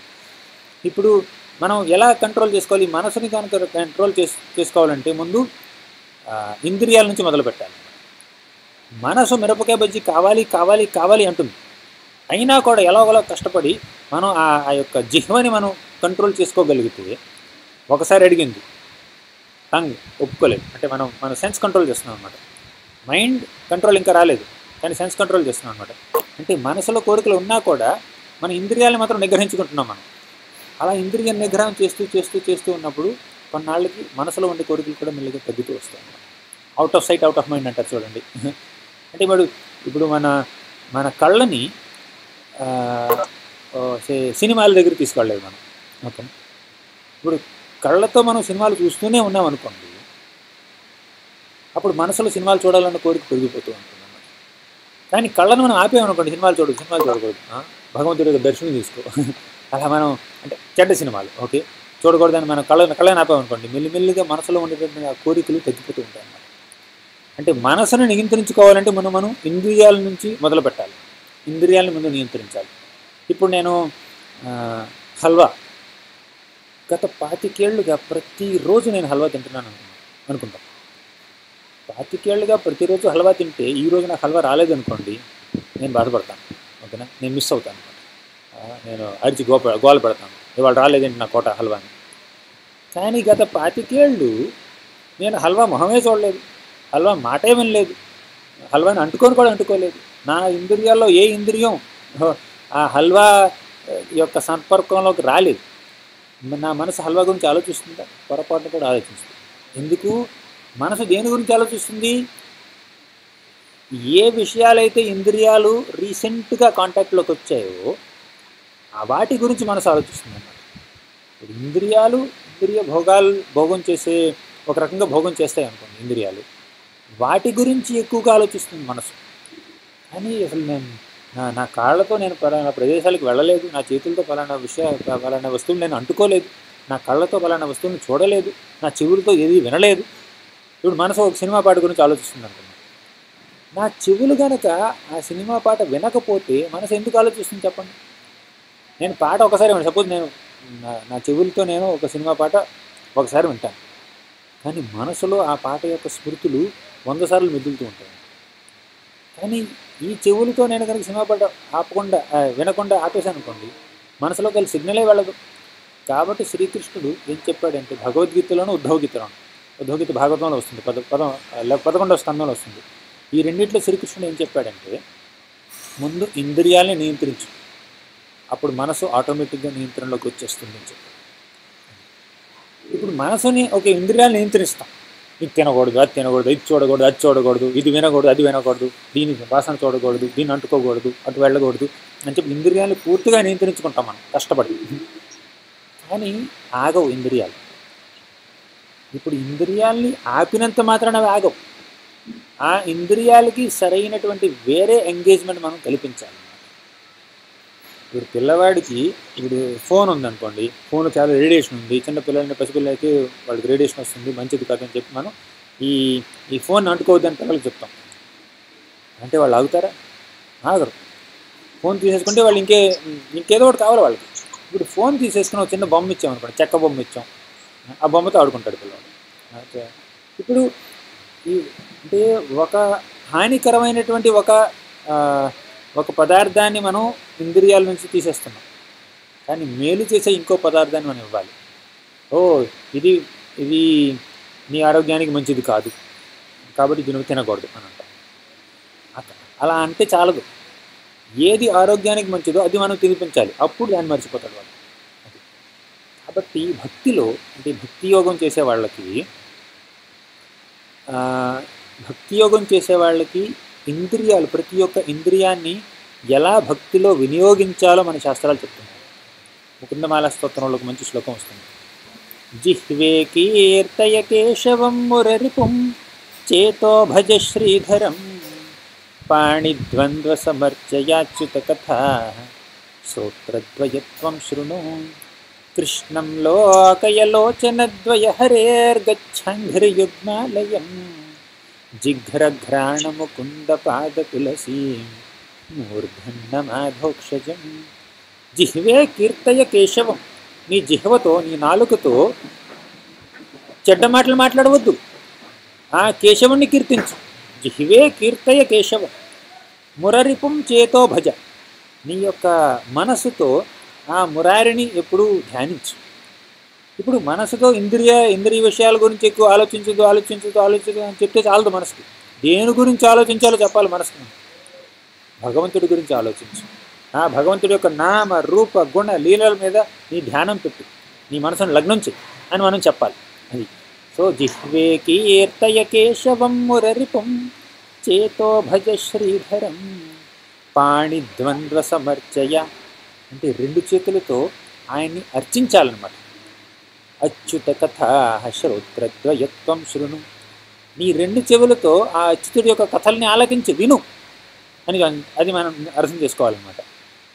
పాణిద్వంద్వ సమర్చయాచ్యుత కథా శ్రోత్రద్వయత్వం శృణు కృష్ణం లోకయలోచనద్వయ హరేర్, అంటే 2 కళ్ళతో ఆ భగవంతుడి యొక్క దివ్య మంగళ విగ్రహాన్ని నన్ను దర్శించు. గచ్ఛాంఘ్రియుగ్మాలయం, 2 కాళ్లతో ఆయన ఆలయానికి నడిచి వెళ్ళు. ఓకేనా? గచ్ఛాంఘ్రియుగ్మాలయం జిఘ్రఘ్రాణ ముకుంద పాద తులసి. నీ యొక్క ముక్కుతో ఆ భగవంతుడి యొక్క పాద పద్మాలకి అర్పించినటువంటి ఆ తులసి దళాల్ని నువ్వు వాసన చూడు. జిఘ్రఘ్రాణ ముకుంద పాద తులసి మూర్ధన్న మాధోక్షజం. నీ తలను వంచి ఆ భగవంతుడికి నమస్కరించు, శిరస్సు వంచి పాదాభివందనం చెయ్యి అని మనం నేర్చుకుంటే, అంటే ఈ ఇంద్రియాలు, ప్రతి ఒక్క ఇంద్రియాన్ని ఎలా వినియోగించుకోవాలన్న విషయం ఈ శ్లోకంలో చెప్పారు. ఇలా ఎన్నో శ్లోకాలు ఉన్నాయి. సవై మనః కృష్ణ పదారవందయోర్ వచాంసి వైకుంఠ గుణానువర్ణని. అంబరీష్ మహారాజు తన యొక్క కళ్ళతో భగవంతుడి యొక్క విగ్రహాలని చూసేవాడు, దర్శనం చేసేవాడు అనమాట. ముక్కుతో తులసి లేదా పుష్పాలు, మాలలు, గార్లెండ్స్ వాటిని వాసన చూసేవాడు అనమాట, ఏదైతే భగవంతుడికి అర్పిస్తామో. చెవులతో భగవంతుడి యొక్క లీలల్ని గురించి వినేవాడు అనమాట. ఇలా ప్రతి ఒక్క ఇంద్రియానికి, ఇప్పుడు జిహ్వతో భగవంతుడి యొక్క నామాల్ని జపించాలి, అలాగే జిహ్వతో భగవంతుడి యొక్క ప్రసాదాన్ని మనం రుచి చూడవచ్చు. అలా ప్రతి ఒక్క ఇంద్రియానికి ఒక్కొక్క ఉపయోగం ఉందన్నమాట. ప్రతి ఒక్క ఇంద్రియాన్ని మనం ఇంద్రియ భోగంలో వినియోగించకుండా భగవంతుడి సేవలో వినియోగిస్తే మనసు దానంతట అదే కంట్రోల్లోకి వచ్చేస్తుంది. అది అంతేకాకుండా మనసుని నియంత్రించుకోవడానికి ఉన్నటువంటి అతి ముఖ్యమైనటువంటి సాధనం ఏమిటంటే మంత్రం. మనః త్రాయతే ఇది మంత్ర. మనసుని నియంత్రించేది మంత్రం. ఆ అన్ని మంత్రాల్లో అత్యంత ఉత్కృష్టమైనటువంటి మంత్రం శ్రీకృష్ణ మంత్రం. ఆ భగవంతుడైనటువంటి ఆ శ్రీకృష్ణుడి యొక్క నామాన్ని ఉచ్చరిస్తే, ఆయన యొక్క మంత్రాన్ని కనుక మనం జపిస్తే మనసు గ్రాడ్యువల్గా కంట్రోల్లోకి వస్తుంది అన్నమాట. ఇప్పుడు ముకుందమాల స్తోత్రంలో ఒక మంచి శ్లోకం వస్తుంది. శత్రుచ్ఛేదైక మంత్రం సకలముపనిషద్వాక్య సంపూజ్య మంత్రం సంసారోచ్ఛేద మంత్రం సముచిత తమసః సంఘ నిర్యాణ మంత్రం సర్వైశ్వర్యైక మంత్రం వ్యసన భుజగ సందష్ట సంత్రాణ మంత్రం జిహ్వే శ్రీకృష్ణ మంత్రం జప జప సతతం జన్మ సాఫల్య మంత్రం. శత్రుచ్ఛేదైక మంత్రం, మన శత్రువుని సమూలంగా నాశనం చేసేటటువంటి మంత్రం ఇది. శత్రువులు అంటే ఇరుగు పొరుగు వాళ్ళు కాదు. మన శత్రువులు బయట లేరు, మన శత్రువులు మనలోనే ఉన్నారు. కామ క్రోధ లోభ మోహ మద మత్సరాలు మన శత్రువులు, హరిషడ్వర్గాలు మన శత్రువులు. అటువంటి శత్రువుల్ని పూర్తిగా నాశనం చేసేస్తుంది అన్నమాట. మనలో ఉండేటటువంటి దురలవాట్లను కానీ, తర్వాత క్రోధాన్ని, వాటన్నిటినీ మెల్లిమెల్లిగా నియంత్రించేటటువంటి మంత్రం శ్రీకృష్ణ మంత్రం. శత్రుచ్ఛేదైక మంత్రం సకలముపనిషద్వాక్య సంపూజ్య మంత్రం. అన్ని ఉపనిషత్తులు, అన్ని శాస్త్రాలు, అన్ని వేదాలు ఈ శ్రీకృష్ణ మంత్రాన్నే జపించమని నొక్కి వక్కాణిస్తున్నాయి అన్నమాట. అసలు శాస్త్రాలన్నీ పూజిస్తున్నాయి శ్రీకృష్ణ మంత్రాన్ని. సకలముపనిషద్వాక్య సంపూజ్య మంత్రం సంసారోచ్ఛేద మంత్రం. సంసారాన్ని పూర్తిగా ఛేదించేటటువంటిది ఈ మంత్రం. సముచిత తమసః సంఘ నిర్యాణ మంత్రం. ఈ భౌతిక జగత్తులో మనకుండే అటువంటి ఆ సాంగత్యం, దాన్ని పూర్తిగా సమూలంగా నాశనం చేసేటటువంటి సాధనం ఈ యొక్క శ్రీకృష్ణ మంత్రం. సముచిత తమసః సంఘ నిర్యాణ మంత్రం సర్వైశ్వర్యైక మంత్రం. అంటే మనకి అన్ని ఐశ్వర్యాలని ప్రసాదించేటటువంటిది ఈ శ్రీకృష్ణ మంత్రం. అన్ని ఐశ్వర్యాలు అంటే డబ్బులు కాదు. ఐశ్వర్యాలు రెండు రకాలు, ఒకటి భౌతికపరమైనది, రెండు ఆధ్యాత్మికపరమైనది అన్నమాట. భగవంతుడి పట్ల మనకి నిస్వార్థమైనటువంటి సేవాభావం ఉంటే, భగవంతుడి పట్ల మనకి అత్యంత ప్రేమ అభిమానాలు ఉంటే అది నిజమైన ఐశ్వర్యం. That's our real treasure, real wealth. మనకుండే ధనం ఏమిటి? ప్రేమధనం, భగవంతుడి పట్ల ప్రేమ. సర్వైశ్వర్యైక మంత్రం. ఆ ప్రేమని పెంపొందించుకునే మార్గం జపం. సర్వైశ్వర్యైక మంత్రం వ్యసన భుజగ సందష్ట సంత్రాణ మంత్రం. వ్యసనాలు, మనలో ఉండేటటువంటి వ్యసనాలు, దురలవాట్లు, అవి భుజగ పాములతో సమానం అన్నమాట. ఆ పావుల్లో ఉండేటువంటి ఆ విషాన్ని పూర్తిగా నాశనం చేసేటువంటి మంత్రం శ్రీకృష్ణ మంత్రం. వ్యసన భుజగ సందష్ట సంత్రాణమంత్రం జిహ్వే శ్రీకృష్ణ మంత్రం జప జప సతతం జన్మ సాఫల్యం. జప జప సతతం జన్మ సాఫల్య మంత్రం. జన్మని పూర్తిగా సాఫల్యం చేసుకోవాలి అంటే ఎల్లప్పుడూ ఈ మంత్రాన్ని మనం ధ్యానించాలి. ఈ మంత్రాన్ని మనం జపించడానికి కావాల్సినటువంటి క్వాలిఫికేషన్స్ ఏమిటి? ఏమీ లేవు. కానీ ఎల్లప్పుడూ ఈ మంత్రాన్ని మనం జపించుకోవాలి అంటే మనలో కొన్ని లక్షణాలు మనం పెంపొందించుకోవడానికి ప్రయత్నించాలి. అప్పుడు మనం ఈజీగా, అంటే స్టార్ట్ చేయడానికి ఏ క్వాలిఫికేషన్ అది ఎవరైనా జపించవచ్చు. కానీ ఎఫెక్టివ్గా బాగా జపించాలి అంటే మనలో కొన్ని లక్షణాలు ఉండాలి. ఏమిటది? తృణాదపి సునీచేన తరోరపి సహిష్ణున అమానినా మానదేన కీర్తనీయ సదా హరి. తృణాదపి సునీచేన అంటే ఒక తృణం, ఒక గడ్డి పరక కంటే నమ్రత కలిగి ఉండాలి మనం. తరోరపి సహిష్ణున, తరోర్ అంటే చెట్టులో ఎంత ఓర్పు ఉంటుంది. ఇప్పుడు చెట్టు మనకి నీడనిస్తుంది, తర్వాత వుడ్ చెక్కనిస్తుంది అన్నమాట, పత్రాలను ఇస్తుంది, ఫలాలను ఇస్తుంది, పుష్పాలను ఇస్తుంది, పత్రాలను ఇస్తుంది. అవన్నీ మనం చెట్టు నుంచి తీసుకోవచ్చు. ఇప్పుడు చెట్టు ఎండలో ఎండి, వానలో తడిచి, చలిలో వణికి మనల్ని వాటి నుంచి రక్షిస్తుంది అన్నమాట. చెక్కతో చాలామంది ఇల్లు చేసుకుంటారు. అంటే ఇప్పుడు మనం చెట్టు మీద ఒక రాయి తీసుకొని కొట్టినా కూడా చెట్టు బాధపడదు, మనకి తిరిగి ఫలాలనే ఇస్తుంది అనమాట. అంత నిస్వార్థమైనటువంటిది, అంత ఓర్పు సహనం కలిగినటువంటిది చెట్టు. దాన్ని మనం చెట్టు నుంచి నేర్చుకోవాలి. చెట్టు కన్నా ఎక్కువ ఓర్పు కలిగినట్టు ఉండాలన్నమాట. ఓకేనా? సో తృణాదపి సునీచేన తరోరపి సహిష్ణున అమానిన మానదేన. ఎదుటి వారి దగ్గర నుంచి మనం మర్యాదని, మన్ననని మనం ఆశించకూడదు. అలా అంతేకాకుండా మనం అందరినీ గౌరవించాలన్నమాట.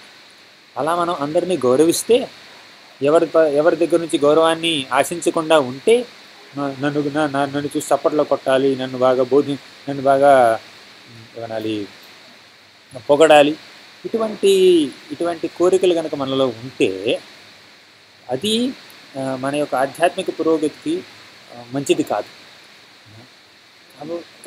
అలా ఉన్నప్పుడు అటువంటి భౌతిక కోరికలు ఉన్నవాళ్ళు జపం సరిగ్గా చేయలేరు అన్నమాట. కాబట్టి తృణాదపి సునీచేన తరోరపి సహిష్ణున అమానిన మానదేన కీర్తనీయ సదాహరి అని భగవంతుడు అన్నాడు అన్నమాట. మన శ్రీ చైతన్య మహాప్రభు అన్నారు. ఇప్పుడు అలా ఉంటే మనం జపం చేయగలుగుతాం ఎల్లప్పుడూ. సో ఇది అంటే మనసును నియంత్రించుకునే మార్గం. ఒకటి, ఇంద్రియాలని మనం భగవంతుడి యొక్క భక్తిలో వినియోగిస్తే మనసు దానంతట అదే నియంత్రణలోకి వచ్చేస్తుంది. అంతేకాకుండా మనం జపం చేస్తే, ఆ శ్రీకృష్ణుడి యొక్క మంత్రాన్ని జపిస్తే అప్పుడు కూడా మనసు భగవంతుడి మీద లగ్నం చేస్తుందన్నమాట. అది అంటే అందరికంటే గొప్ప భక్తులు ఎవరు?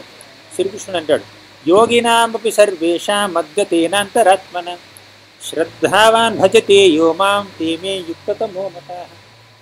యోగినామపి సర్వేషాం అంటే యోగ చేసేవారు అందరిలో గొప్పవాళ్ళు ఎవరు? మద్గతేన అంతరాత్మన శ్రద్ధావాన్ భజతే యో మాం. ఎవరైతే ఎల్లప్పుడూ తమ మనసుతో భగవంతుని ధ్యానిస్తున్నారో, ఎప్పుడు ఆయన్నే గుర్తు చేసుకుంటున్నారు, ఎప్పుడు ఆయన్నే తలుచుకుంటున్నారు, అటువంటి వాళ్ళు అనన్యా చింతయంతో మాం ఏ జనాః పర్యుపాసతే తేషాం నిత్యాభియుక్తానాం యోగక్షేమం వహామ్యహం. ఏ చింతనలు మనసులో పెట్టుకోకుండా ఆ మనసుని కేవలం భగవంతుడి యొక్క భక్తి మీదే లగ్నం చేసేటువంటి భక్తుల యొక్క యోగక్షేమాలు ఎల్లప్పుడూ ఆ భగవంతుడైనటువంటి శ్రీకృష్ణుడు చూసుకుంటూ ఉంటాడన్నమాట. అది ఆయన మనకి ఇచ్చేటటువంటి ప్రమాణం. మనం మాట తప్పొచ్చు, ఆయన మాట తప్పొచ్చు. అది అలా భగవంతుడి యొక్క భక్తులందరిలోకి గొప్ప భక్తులు ఎవరంటే గోపికలు. బృందావనంలో ఉండేటటువంటి గోపికలు ఆయన భక్తులందరిలోకి గొప్ప భక్తులు.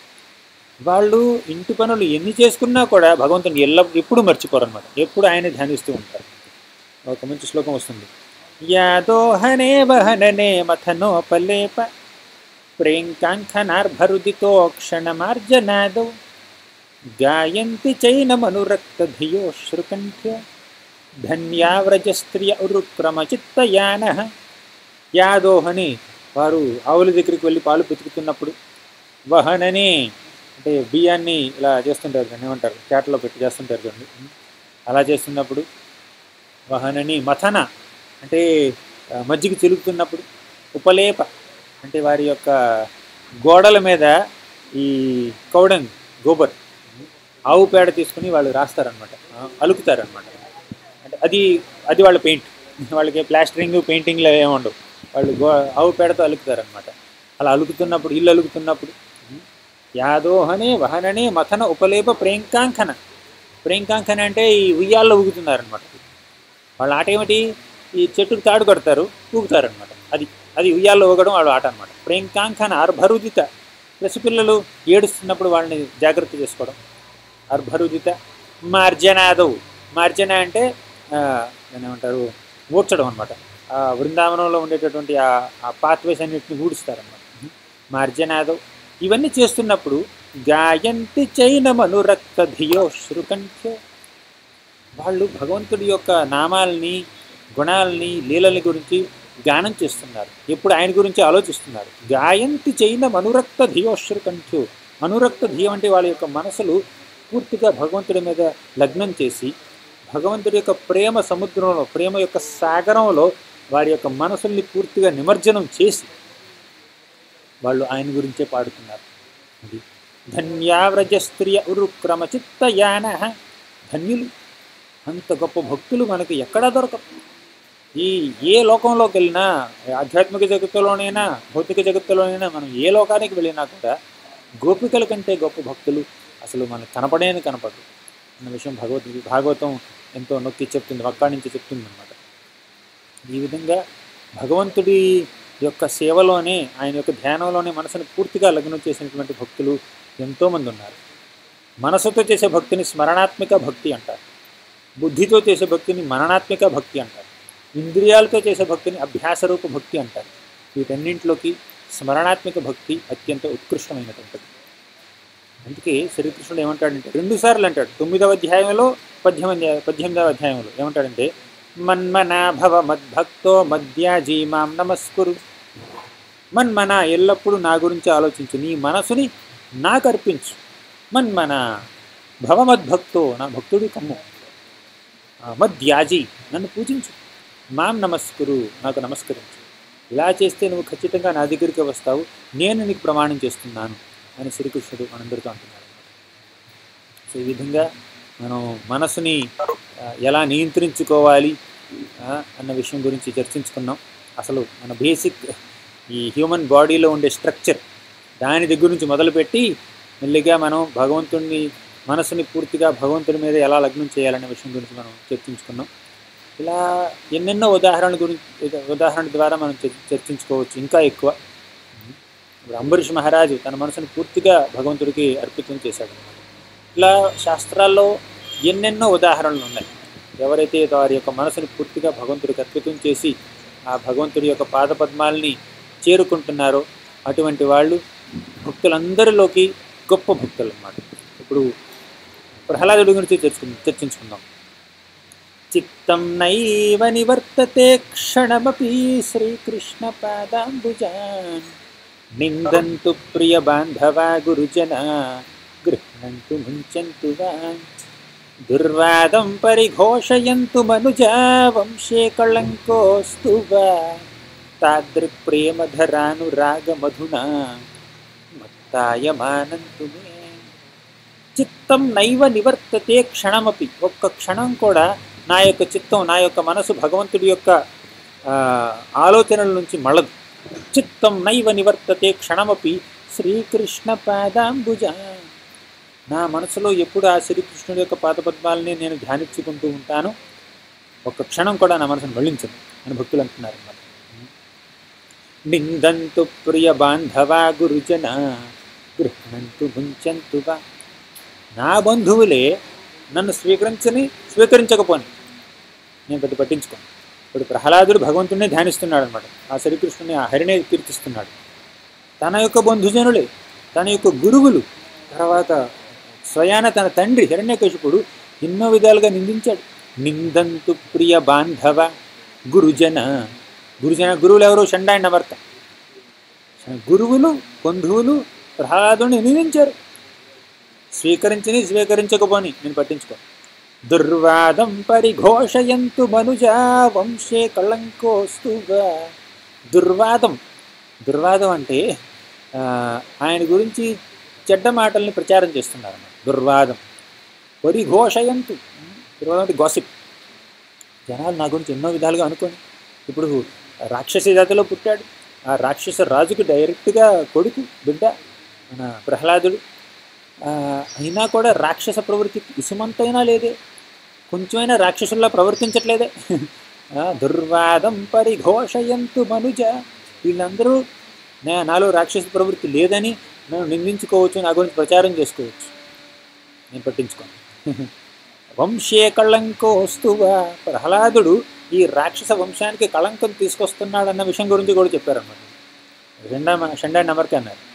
అయినా కూడా పట్టించుకోను, ఎప్పుడు నా భగవంతుడిని ధ్యానిస్తాను అని ప్రహ్లాదుడు అన్నమాట. దుర్వాదం పరిఘోషయంతో మర్జా వంశే కళంకోస్తువా. తాదృక్ ప్రేమధరానురాగ మధున మత్తాయమానంతుమే. ఎందుకంటే ఆ భగవంతుడి యొక్క ప్రేమ అనురాగాల యొక్క సముద్రంలో నా మనసు పూర్తిగా మత్తెక్కిపోయింది. అంటే అంత ప్రేమని, అంత అభిమానాన్ని భగవంతుడి నుంచి నేను చవి చూశాను. కాబట్టి ఈ భౌతిక ప్రపంచంలో నలుగురు నాలుగు రకాలుగా అనుకున్నంత మాత్రాన నేను ఆయన ఎలా విడిచిపెట్టగలను? ఆయన్ని ఎప్పుడు ధ్యానించుకుంటాను. ఇప్పుడు మన సీతాదేవిని పూర్తిగా ఈ లంకలో బంధించాడు మన రావణాసురుడు.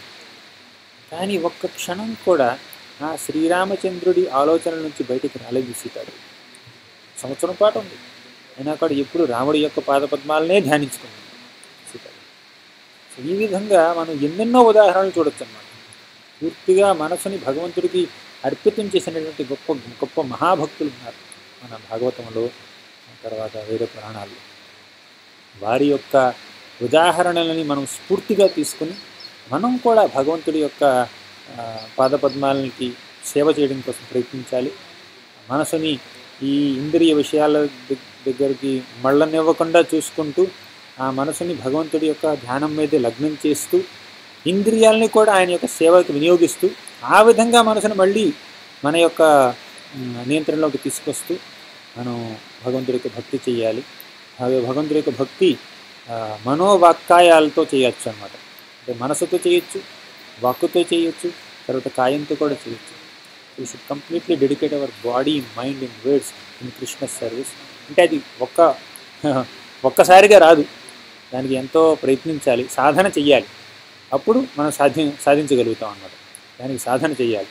ఇలా సాధన చేస్తున్నప్పుడు కొన్ని ఒడిదుడుకులు జరుగుతూ ఉంటాయి. కొన్నిసార్లు మనసు డిస్ట్రాక్ట్ అయిపోతుంది, కొన్నిసార్లు ఇంద్రియాలు డిస్ట్రాక్ట్ అయిపోతూ ఉంటాయి. కానీ అలా అవుతున్నా కూడా మనం ప్రయత్నిస్తూ మెల్లిమెల్లిగా భక్తి చేయడానికి మనం కష్టపడాలి. మనం కష్టపడాలి. కష్టపడడానికి ముందు మనం ఆ కోరిక ఉండాలి. అంటే ఎటువంటి డిస్ట్రాక్షన్స్ లేకుండా నేను భగవంతుడి యొక్క భక్తి చెయ్యాలి అన్న కోరిక మనలో బలీయంగా ఉండాలి. ఆ కోరిక మనలో బలీయంగా ఉంటే అప్పుడు మనం కష్టపడతాం. కానీ మన కోరిక కష్టం మాత్రమే సరిపోదు. కోరిక అంటే ఇష్టపడ్డాం, తర్వాత సాధన అంటే కష్టపడ్డాం. మనం ఇష్టపడితే చాలదు. భగవంతుడి యొక్క దీవెన ఉండాలి, ఆయన యొక్క ఆశీర్వాదం ఉండాలి. అంటే మన మనసుని ఆయన మీద లగ్నం చేయడానికి కూడా ఆయన యొక్క ఆశీస్సులు మనకు కావాలి. అది కాబట్టి మనం ప్రార్థించాలి, భగవంతుని కష్టపడాలి, కోరుకోవాలి, ఇష్టపడాలి, తర్వాత ప్రార్థించాలి. మన యొక్క ప్రార్థనల్ని ఆయన మన్నించి మనకి సద్బుద్ధిని ప్రసాదిస్తే ఆ సద్బుద్ధితో మనసును నియంత్రించుకుంటూ, ఇంద్రియాలను నియంత్రించుకుంటూ ఆ మనసుని, ఇంద్రియాలని, ఆ బుద్ధిని భగవంతుడి యొక్క సేవ మీద కేంద్రీకరిస్తూ మనం అతి త్వరలో ఆయన యొక్క పాద పద్మాలని చేరుకోగలుగుతాము.